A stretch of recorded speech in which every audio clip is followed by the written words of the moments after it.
प्यारे सत्संगियों, सत्संग शुरू करने से पहले एक छोटी सी विनती है। अगर आपके मन में रूहानियत, नाम, भजन, सतगुरु, आत्मा, परमात्मा या जीवन से जुड़ा कोई भी प्रश्न हो तो कमेंट में जरूर लिखें। आने वाले सत्संगों में उन्हीं प्रश्नों और उत्तरों की चर्चा की जाएगी ताकि संगत को और अधिक लाभ मिल सके और हर जिज्ञासु को अपने सवालों का समाधान मिल पाए। अब सत्संग आरंभ करते हैं। प्यारे सत्संगियों, 5वीं पातशाही गुरु ग्रंथ साहिब की अमृतमयी वाणी में सद्गुरु बड़ी गहरी बात समझाते हैं। फरमाते हैं कि वह परमात्मा, वह वाहे गुरु, वह अकाल पुरख, वह हरि गोविंद सबका मूल है, सबका आधार है, सबका अंत है। ऐसा कोई स्थान, कोई वस्तु, कोई जीव, कोई देश, कोई काल नहीं जहां वह मौजूद न हो। वह सिखों में भी है, हिंदुओं में भी है, मुसलमानों में भी है, यहूदियों में भी है। वह सबके अंदर है, फिर भी सबसे निराला है, सबसे अलग है, लाजवाब है। उसका कोई शरीक नहीं, कोई पार्टनर नहीं, कोई बराबरी करने वाला नहीं। वह एक ही है। सतगुरु फरमाते हैं कि उसका कोई रंग नहीं, कोई रूप नहीं, कोई रेखा नहीं, कोई निशान नहीं।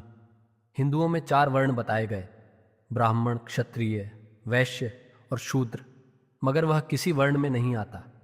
वह किसी जाति का नहीं, वह सबका पिता है और हम सब उसकी औलाद हैं। जब पिता एक है तो सारी मानवता भाई भाई है।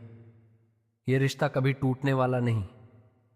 संसार के रिश्ते टूट जाते हैं, धन दौलत छूट जाती है, शरीर भी साथ छोड़ देता है, मगर आत्मा और परमात्मा का रिश्ता कभी समाप्त नहीं होता। गुरु साहिब फरमाते हैं कि उसी प्रभु ने अपनी मौज से, अपने हुक्म से, अपने शब्द से, अपने नाम से सारी सृष्टि की रचना की। मुसलमान उसे कलमा कहते हैं, ईसाई उसे वर्ड कहते हैं, फारसी वाले उसे सरोश कहते हैं, संत उसे नाम कहते हैं, मगर इशारा सबका एक ही तरफ है, उस दिव्य धुन की तरफ, उस अनहद नाद की तरफ जो इंसान के भीतर बज रहा है। वाणी आती है, वरण जाति अरु ज्योति न कोई, सब हुक्मे सृष्टि उपाय। अर्थात परमात्मा का कोई वर्ण, कोई जाति, कोई सीमा नहीं। उसी ने अपने हुक्म से सारी सृष्टि रची। फिर सद्गुरु इंसान की महानता समझाते हैं। फरमाते हैं कि 84 लाख जूनियों में भटकते भटकते ये मनुष्य जन्म मिला है। ये बहुत बड़ी किस्मत की बात है। देवी देवताओं को भी यह मनुष्य जन्म सहज में प्राप्त नहीं होता। रामचरितमानस में भी आता है, बड़े भाग मनुष्य तन पावा। ये शरीर कोई साधारण चीज नहीं, लाखों जन्मों के बाद यह अवसर मिला है। संत महात्मा समझाते हैं कि 33 लाख वनस्पतियां, लाखों प्रकार के कीड़े मकोड़े, पक्षी, जलचर और पशु पक्षियों की योनियों में जीव घूमता रहता है। उसके बाद कहीं मनुष्य जन्म मिलता है। यह सीढ़ी का अंतिम पायदान है। यहां से आत्मा परमात्मा तक छलांग लगा सकती है। अगर इस जन्म में भी इंसान प्रभु को न पहचाने, नाम का भेद न ले, संतों की शरण न जाए, तो फिर वापस उसी 84 के चक्कर में जाना पड़ता है। वाणी आती है, लख 84 जून सभाई, मानस को देह विरलय पाई। ये मनुष्य जन्म एक महान अवसर है, मगर लोग समझते नहीं। सारी जिंदगी धन इकट्ठा करने में, घर बनाने में, लड़ाई झगड़े में, मोह माया में बीत जाती है। जब मृत्यु आती है तब समझ आता है कि कुछ भी साथ नहीं जाना। संत महात्मा कभी नहीं कहते कि घर छोड़ दो, बाल बच्चे छोड़ दो, कारोबार छोड़ दो। वे कहते हैं घर में रहो, कारोबार करो, खेती करो, नौकरी करो, मगर ये मत भूलो कि यह सब अस्थाई है। ये शरीर भी एक दिन चला जाएगा। ये संसार सराय है, यहां कोई सदा रहने वाला नहीं। फिर गुरु साहिब फरमाते हैं, इस पौड़ी ते जो नर चूका, सो आए जाए दुखा। अर्थात जो इंसान इस अवसर को खो देता है वह जन्म मरण के चक्कर में दुख उठाता रहता है। सुख और शांति यहां नहीं।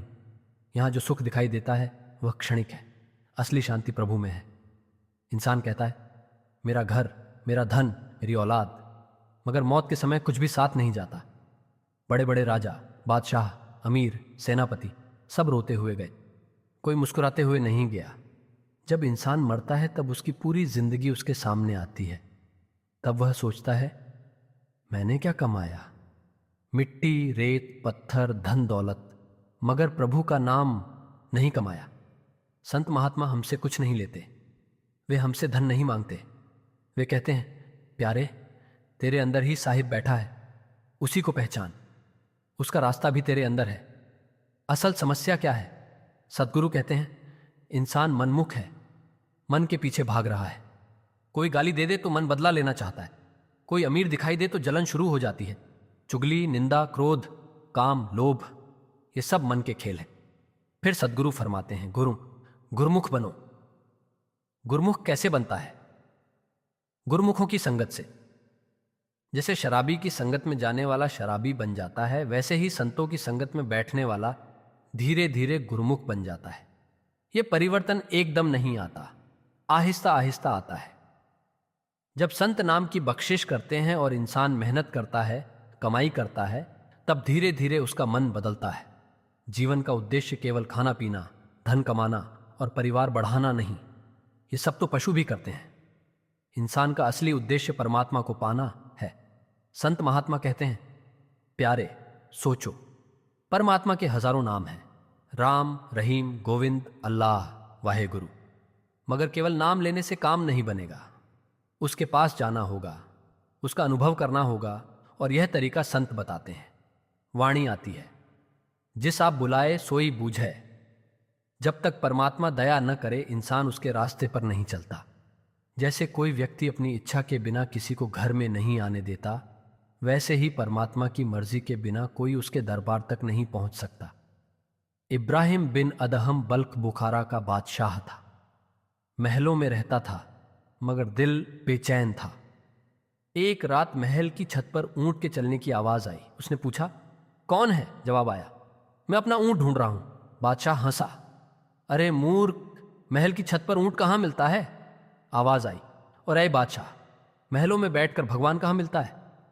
बस वही वचन उसके हृदय में तीर की तरह लगा। उसने राजपाट छोड़ दिया और प्रभु की खोज में निकल पड़ा। संत महात्मा ऐसे ही इंसान को जगाते हैं। हम भी संसार में भटक भटक कर थक चुके हैं। माया खा ली, माया पी ली, भोग विलास कर लिया, मगर शांति नहीं मिली। तब प्रभु दया करता है और संतों की संगत में भेज देता है। संत कहते हैं, दुनिया मत छोड़ो, घर में रहो, मगर हरि को मत भूलो। वाणी आती है, कर कृपा मेलहु राम। हे प्रभु, हम अपने कर्मों के कारण आपसे बिछड़ गए, अब थक चुके हैं, अब आपकी शरण में आए हैं, हमारा हाथ पकड़ लो।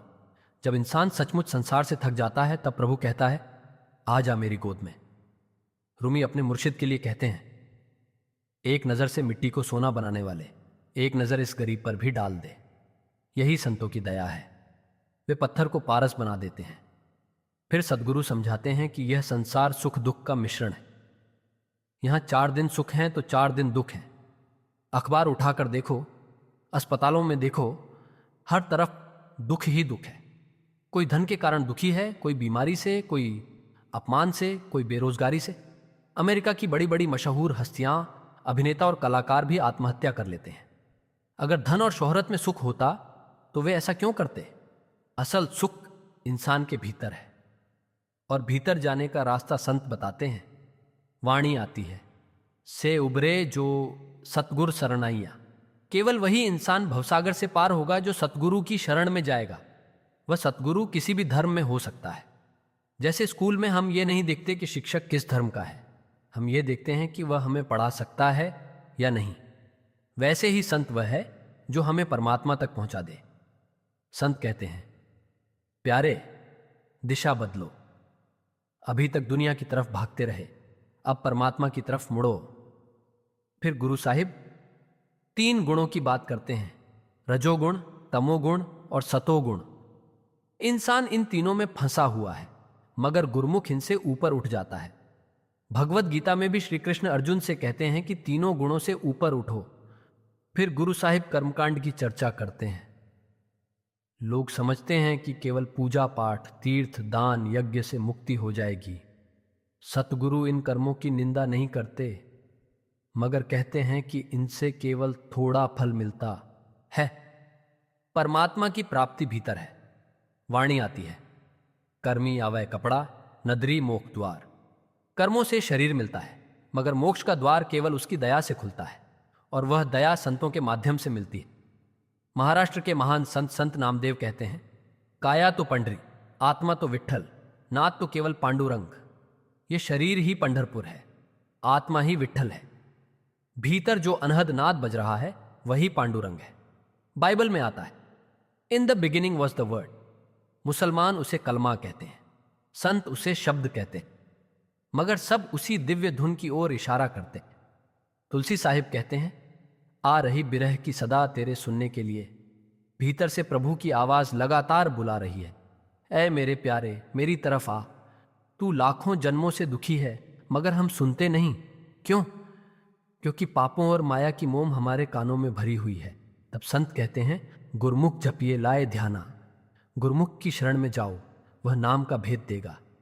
फिर धीरे धीरे तुम्हारा प्रेम संसार से हटकर परमात्मा से जुड़ जाएगा। दुनिया छोड़नी नहीं मगर दिल प्रभु से जोड़ना है। कारोबार भी करो, परिवार भी संभालो, मगर भीतर हरि का स्मरण चलता रहे। यही संतों की राह है। प्यारे सत्संगियों, संत महात्मा जब मनुष्य जीवन की महिमा बताते हैं तो केवल किताबों का ज्ञान नहीं देते, बल्कि इंसान को उसकी असली हालत दिखाते हैं। वे कहते हैं कि यह संसार देखने में बड़ा सुंदर लगता है, मगर भीतर से दुखों का घर है। आदमी सारी उम्र दौड़ता रहता है, कभी धन के पीछे, कभी इज्जत के पीछे, कभी परिवार के पीछे, कभी इच्छाओं के पीछे, मगर अंत में हाथ खाली ही रह जाते हैं। गुरु साहिब फरमाते हैं कि इंसान की हालत उस बच्चे जैसी है जिसकी आंखों पर पट्टी बंधी हो और बाकी सब बच्चे उसके चारों तरफ भाग रहे हों। वह बेचारा हाथ मारता है, पकड़ने की कोशिश करता है, मगर कोई हाथ नहीं आता। अगर किसी बच्चे को दया आ जाए तो वह आगे बढ़कर कह देता है, लो मुझे पकड़ लो। ऐसी ही हालत हमारी है। हम करोड़ों जन्मों से भटक रहे हैं। माया खा ली, माया पी ली, भोग विलास कर लिया, मगर शांति नहीं मिली। जब जीव सचमुच थक जाता है तब परमात्मा दया करता है और संतों की संगत में पहुंचा देता है। संत महात्मा कहते हैं, प्यारे, दुनिया छोड़ने की जरूरत नहीं, जंगलों में भागने की जरूरत नहीं, पहाड़ों पर जाने की जरूरत नहीं। घर में रहो, परिवार संभालो, कारोबार करो, मगर हरि को मत भूलो। वाणी आती है, कर कृपा मेलहु राम। हे प्रभु, हम अपने कर्मों के कारण आपसे बिछड़ गए हैं, अब दया करके हमें अपने साथ मिला लो।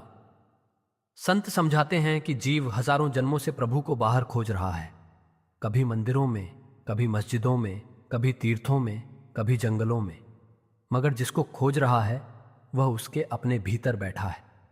जब इंसान संसार से हार जाता है, जब उसे कहीं चैन नहीं मिलता, तब उसके भीतर से सच्ची पुकार निकलती है, हे प्रभु, अब तू ही मेरा हाथ पकड़।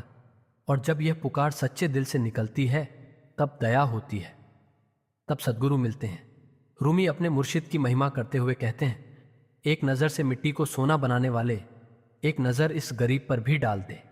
संतों की नज़र साधारण नहीं होती, उनकी नज़र इंसान की तकदीर बदल देती है। जिस इंसान का मन पत्थर की तरह कठोर हो, संत उसे मोम बना देते हैं। जिस दिल में नफरत भरी हो, वहाँ प्रेम भर देते हैं। जो आदमी संसार में डूबा हुआ हो, उसे प्रभु की तरफ मोड़ देते हैं। फिर गुरु साहिब संसार की असलियत समझाते हैं। फरमाते हैं कि यह दुनिया सुख दुख का मेल है। यहाँ कभी सुख आता है, कभी दुख। कोई भी आदमी ऐसा नहीं जो हमेशा सुखी रहा हो। अखबार खोलकर देखो, कहीं कोई बीमारी से दुखी है, कहीं कोई गरीबी से, कहीं कोई अपमान से, कहीं कोई अकेलेपन से। अस्पतालों में जाओ तो हर तरफ दर्द दिखाई देगा। कई लोग सोचते हैं कि धन और शोहरत मिल जाए तो सुख मिल जाएगा, मगर इतिहास गवाह है कि बड़े बड़े अमीर, कलाकार, अभिनेता, राजा और शासक भी भीतर से दुखी रहे। सुख बाहर नहीं है, असली सुख भीतर है। संत महात्मा कहते हैं, this is not the place for Joy and happiness, that place is with in man. यानी असली आनंद इंसान के भीतर है, मगर भीतर जाने का रास्ता संत बताते हैं। वाणी आती है, हरि का शोक का नगर यह से उभरे जो सतगुर सरनैया। अर्थात यह संसार सुख दुख का नगर है, इससे वही पार होगा जो सतगुरु की शरण में जाएगा। संत किसी धर्म की सीमा में बंधे नहीं होते, वे केवल परमात्मा की बात करते हैं। कोई हिंदू होकर प्रभु को पा सकता है, कोई मुसलमान होकर, कोई सिख होकर, कोई ईसाई होकर। धर्म बदलने की जरूरत नहीं, जरूरत केवल दिशा बदलने की। आज तक इंसान दुनिया की तरफ भागता रहा, अब उसे परमात्मा की तरफ मुड़ना है। सतगुरु कहते हैं, प्यारे, तूने संसार को बहुत देख लिया, अब एक बार भीतर देख। फिर गुरु साहिब 3 गुणों की बात करते हैं, रजोगुण, तमोगुण और सतोगुण। रजोगुण इंसान को इच्छाओं में फंसाता है, तमोगुण आलस्य और अज्ञान में डालता है, सतोगुण शांति देता है, मगर वह भी अंतिम अवस्था नहीं। गुरुमुख इन तीनों से ऊपर उठ जाता है। भगवत गीता में श्री कृष्ण अर्जुन से कहते हैं, हे अर्जुन, तीनों गुणों से ऊपर उठो।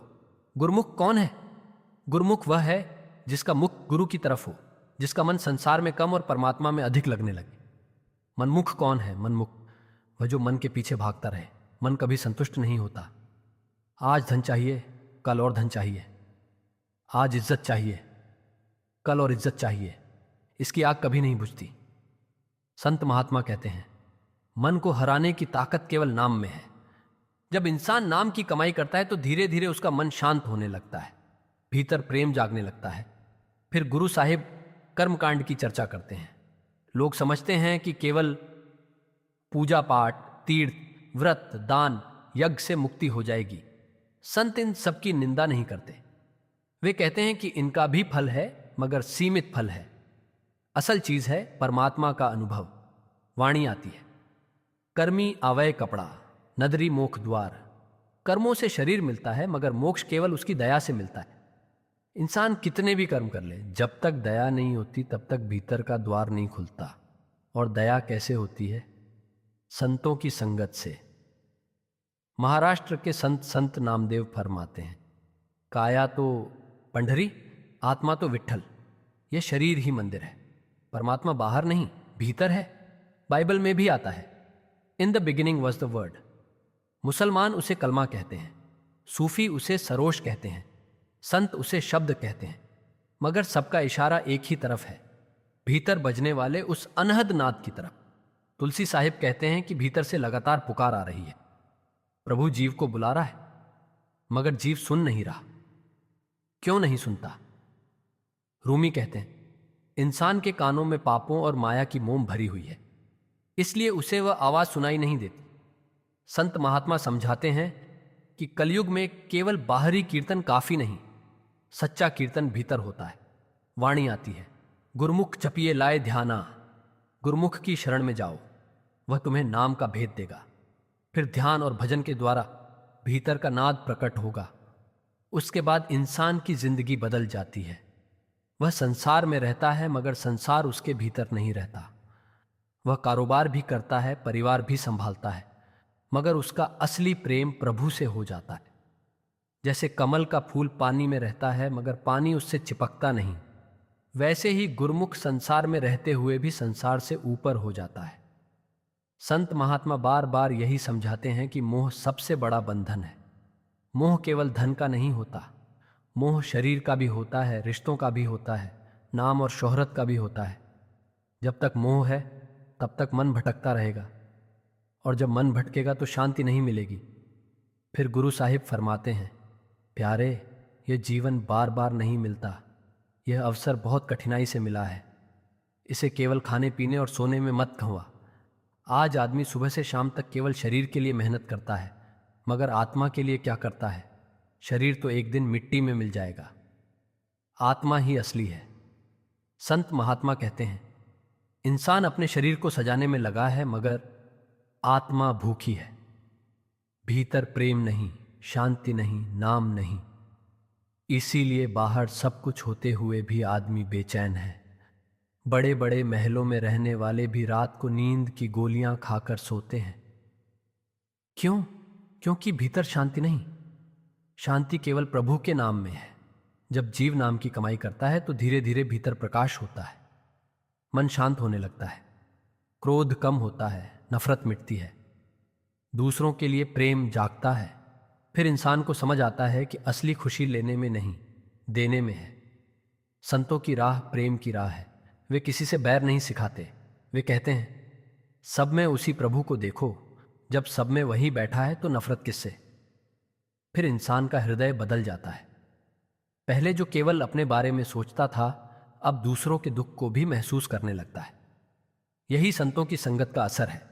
सत्संग केवल बातें सुनना नहीं, सत्संग का अर्थ है सत्य के साथ जुड़ना। और सत्य क्या है? सत्य केवल परमात्मा है, बाकी सब बदलने वाला है। धन बदल जाएगा, शरीर बदल जाएगा, रिश्ते बदल जाएंगे, समय बदल जाएगा, मगर वह प्रभु नहीं बदलेगा। इसीलिए संत कहते हैं, उसी को पकड़ो जो कभी छूटने वाला नहीं। प्यारे सत्संगियों, संत महात्मा जब इंसान को परमात्मा की तरफ मोड़ते हैं तो सबसे पहले उसे उसकी असली हालत दिखाते हैं। इंसान बाहर से कितना भी मजबूत दिखाई दे, भीतर से वह बहुत कमजोर है। छोटी सी बीमारी आ जाए तो सारा घमंड टूट जाता है, थोड़ी सी मुसीबत आ जाए तो रातों की नींद उड़ जाती है। इसलिए संत कहते हैं, प्यारे, जिस चीज पर तू घमंड कर रहा है वह तेरी अपनी है ही नहीं। ये शरीर भी तेरा नहीं, ये धन भी तेरा नहीं, ये संसार भी तेरा नहीं, सब कुछ यहीं रह जाना है। गुरु साहिब फरमाते हैं कि इंसान सारी उम्र मेरा मेरा करता रहता है, मगर मौत आकर एक पल में सब छीन लेती है। तब जीव खाली हाथ चला जाता है। वाणी आती है, जग सुपना बाजी बनी, खिन्न मही खेलू खिलाइया। ये संसार सपने की तरह है, थोड़ी देर का खेल है। शाम हुई और खेल समाप्त, मगर इंसान इस खेल को ही सच मान बैठा है। संत महात्मा कहते हैं, दुनिया का काम करो, मगर दुनिया को दिल में मत बसाओ। दिल में केवल परमात्मा को बसाओ। यही गुरमुख और मनमुख का फर्क है। मनमुख संसार को पकड़ता है, गुरमुख प्रभु को पकड़ता है। मनमुख का मन हर समय भटकता रहता है, कभी क्रोध में, कभी लोभ में, कभी वासना में, कभी ईर्ष्या में। अगर किसी ने कुछ कह दिया तो दिन रात वही बात मन में घूमती रहती है। अगर पड़ोसी के पास ज्यादा धन आ गया तो भीतर जलन शुरू हो जाती है। अगर किसी ने प्रशंसा कर दी तो अहंकार बढ़ जाता है। अगर किसी ने अपमान कर दिया तो मन टूट जाता है। यानी मन हर समय बाहरी चीजों के अधीन है। संत महात्मा कहते हैं, जब तक इंसान मन का गुलाम है तब तक वह दुखी रहेगा। गुरमुख वही है जिसने मन को गुरु के चरणों में झुका दिया। ऐसा इंसान धीरे धीरे भीतर से मजबूत होने लगता है। सुख आए तो भी स्थिर, दुख आए तो भी स्थिर, क्योंकि उसका सहारा संसार नहीं प्रभु होता है। फिर गुरु साहिब संगत की महिमा बताते हैं। इंसान जैसी संगत में रहता है वैसा ही बन जाता है। अगर शराबियों की संगत में जाएगा तो शराब की आदत लग जाएगी। अगर लोभी लोगों की संगत में जाएगा तो धन का लोभ बढ़ जाएगा।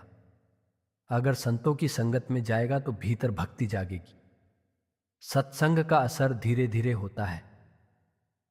जैसे इत्र की दुकान में बैठने वाला आदमी बिना इत्र लगाए भी खुशबू से भर जाता है, वैसे ही संतों की संगत में बैठने वाला इंसान धीरे धीरे बदलने लगता है। उसकी सोच बदलती है, उसका बोलना बदलता है, उसका व्यवहार बदलता है। पहले जो हर समय शिकायत करता था अब शुक्र करना सीख जाता है। पहले जो केवल अपने सुख के लिए जीता था अब दूसरों के दुख को समझने लगता है। यही सत्संग की कमाई है। फिर गुरु साहिब फरमाते हैं कि इंसान का असली उद्देश्य केवल संसार कमाना नहीं, बल्कि परमात्मा को पाना है। खाना पीना, घर बनाना, धन कमाना, ये सब जीवन का अंतिम लक्ष्य नहीं। अगर यही सब होता तो जानवर भी यही करते हैं। इंसान को इसलिए श्रेष्ठ कहा गया क्योंकि उसमें परमात्मा को पाने की क्षमता है। God made man in his own image, यानी इंसान में वही ज्योति छिपी हुई है, मगर वह ज्योति माया और अज्ञान के पर्दों में ढकी हुई है। संत महात्मा उन पर्दों को हटाने आते हैं। वे कहते हैं, प्यारे, तू जिसको बाहर खोज रहा है वह तेरे भीतर बैठा है। मगर इंसान बाहर ही भागता रहता है। कोई मंदिरों में भाग रहा है, कोई तीर्थों में, कोई किताबों में, कोई कर्मकांड में। गुरु साहिब कहते हैं, इन सब का अपना स्थान है, मगर असली दरबार तेरे भीतर है। वाणी आती है, कर्मी आवे कपड़ा, नदरी मोख द्वार। कर्मों से शरीर मिलता है, मगर मुक्ति केवल उसकी दया से मिलती है। इसलिए संत महात्मा दया और मेहर पर जोर देते हैं। वे कहते हैं, इंसान अपनी मेहनत करता है, मगर अंतिम दरवाजा उसकी कृपा से ही खुलता है। जैसे कोई आदमी बिना मालिक की मर्जी के घर में नहीं जा सकता, वैसे ही प्रभु की रजा के बिना कोई उसके दरबार तक नहीं पहुंच सकता। मगर जब दया होती है तो रास्ते खुलते जाते हैं, संत मिलते हैं, सत्संग मिलता है, नाम मिलता है, भीतर भजन की रुचि जागती है और फिर धीरे धीरे जीव का सफर शुरू होता है। गुरु साहिब फरमाते हैं कि संसार में लाखों लोग हैं, मगर बहुत कम ऐसे होते हैं जिनके भीतर सच्ची तलाश जागती है। अधिकतर लोग केवल शरीर के लिए जीते हैं। सुबह से शाम तक शरीर के लिए मेहनत, अच्छा भोजन, अच्छे कपड़े, अच्छा घर, बस यही चिंता, मगर आत्मा भूखी रह जाती है। संत कहते हैं, शरीर को रोटी चाहिए मगर आत्मा को नाम चाहिए। अगर शरीर को भोजन न मिले तो कमजोरी आ जाती है, और अगर आत्मा को नाम न मिले तो बेचैनी आ जाती है। आज दुनिया में इतनी बेचैनी क्यों है? क्योंकि आत्मा भूखी है। लोग बाहर से हंसते हैं मगर भीतर रो रहे हैं। कोई धन के कारण परेशान है, कोई रिश्तों के कारण, कोई अकेलेपन से, कोई डर से, कोई भविष्य की चिंता से, क्योंकि भीतर प्रभु का सहारा नहीं। जिसके भीतर प्रभु का सहारा जाग जाए वह अकेला होकर भी अकेला नहीं रहता। फिर गुरु साहिब एक बड़ी गहरी बात समझाते हैं। वे कहते हैं कि यह संसार एक सराय की तरह है। यात्री आते हैं, थोड़ी देर रुकते हैं, फिर चले जाते हैं। कोई पहले चला गया, कोई बाद में जाएगा, मगर जाना सबको है। मौत किसी उम्र को नहीं देखती, न धन को देखती है, न पद को, न सुंदरता को। राजा भी जाता है, गरीब भी जाता है, विद्वान भी जाता है, अज्ञानी भी जाता है। फिर इंसान किस बात का घमंड करता है? संत महात्मा कहते हैं, घमंड केवल अज्ञान है। जिसको सच का ज्ञान हो जाता है उसका सिर झुक जाता है। फिर उसके भीतर विनम्रता आती है। फिर वह दूसरों को छोटा नहीं समझता, क्योंकि उसे दिखाई देने लगता है कि सब में वही प्रभु बैठा है। गुरु साहिब फरमाते हैं, परमात्मा का कोई धर्म नहीं, कोई जाति नहीं। वह हिंदू में भी है, मुसलमान में भी है, सिख में भी है, ईसाई में भी है। इसलिए संत महात्मा कभी नफरत नहीं सिखाते, वे प्रेम सिखाते हैं। जो आदमी नफरत करता है वह अभी प्रभु से दूर है, क्योंकि जहां प्रभु का प्रेम जागता है वहां नफरत टिक नहीं सकती। फिर गुरु साहिब शब्द की महिमा समझाते हैं। ये सारी सृष्टि शब्द से बनी है। मुसलमान उसे कलमा कहते हैं, ईसाई उसे वर्ड कहते हैं, संत उसे नाम कहते हैं, मगर वह एक ही शक्ति है। वही शक्ति इस शरीर को चला रही है। जब तक शब्द शरीर में है, शरीर जीवित है। जब शब्द निकल जाता है, शरीर मिट्टी बन जाता है। महाराष्ट्र के संत नामदेव फरमाते हैं, काया तो पंडरी, आत्मा तो विट्ठल, नाद तो केवल पांडुरंग। भीतर वही नाद बज रहा है, मगर इंसान बाहर के शोर में इतना उलझा हुआ है कि उसे भीतर की धुन सुनाई नहीं देती। रूमी से किसी ने पूछा, अगर वह आवाज हर इंसान के भीतर बजती है तो सुनाई क्यों नहीं देती? उन्होंने कहा, इंसान के कानों में पापों और माया की मोम भरी हुई है, यानी मन इतना बाहर भाग रहा है कि भीतर की तरफ ध्यान ही नहीं जाता। इसीलिए संत महात्मा ध्यान सिखाते हैं। वे कहते हैं, थोड़ी देर संसार से मन हटाकर भीतर बैठो, नाम जपो, सुमिरन करो। धीरे धीरे मन शांत होगा, फिर भीतर की धुन सुनाई देगी। वाणी आती है, गुरमुख जपिए लाए ध्याना। जब गुरमुख नाम में ध्यान लगाता है तो भीतर का मार्ग खुलता है, फिर उसकी जिंदगी बदल जाती है। वह संसार में रहते हुए भी संसार से ऊपर उठने लगता है। मोह धीरे धीरे कम होने लगता है, क्रोध कम होता है, लोभ कम होता है, और भीतर प्रेम बढ़ता है। फिर इंसान समझता है कि असली धन बाहर का धन नहीं, भीतर का नाम है। यह संसार का धन यहीं रह जाएगा, मगर नाम की कमाई आत्मा के साथ जाएगी। इसीलिए संत महात्मा कहते हैं, प्यारे, जो साथ जाना है वही कमा, बाकी सब यहीं छूट जाना है। सदगुरु बार बार समझाते हैं कि परमात्मा बाहर नहीं, हमारे भीतर है। वही शब्द, वही नाम, वही कलमा, वही अनहद नाद हमारे अंदर गूंज रहा है। मगर मन संसार के शोर में इतना उलझा हुआ है कि उसे वह दिव्य पुकार सुनाई नहीं देती। इसीलिए संत महात्मा कहते हैं, प्यारे, थोड़ा भीतर बैठो, नाम जपो, सुमिरन करो, प्रभु को याद करो, संसार का काम भी करो, परिवार भी संभालो, मगर दिल को परमात्मा से जोड़ो। दुनिया छोड़ने की जरूरत नहीं, मगर दुनिया को दिल में बसाने की जरूरत भी नहीं। ये सब अस्थाई है।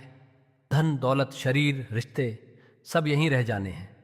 जो चीज साथ जाएगी वह केवल नाम की कमाई है, प्रभु का प्रेम है, सतगुरु की बख्शिश है।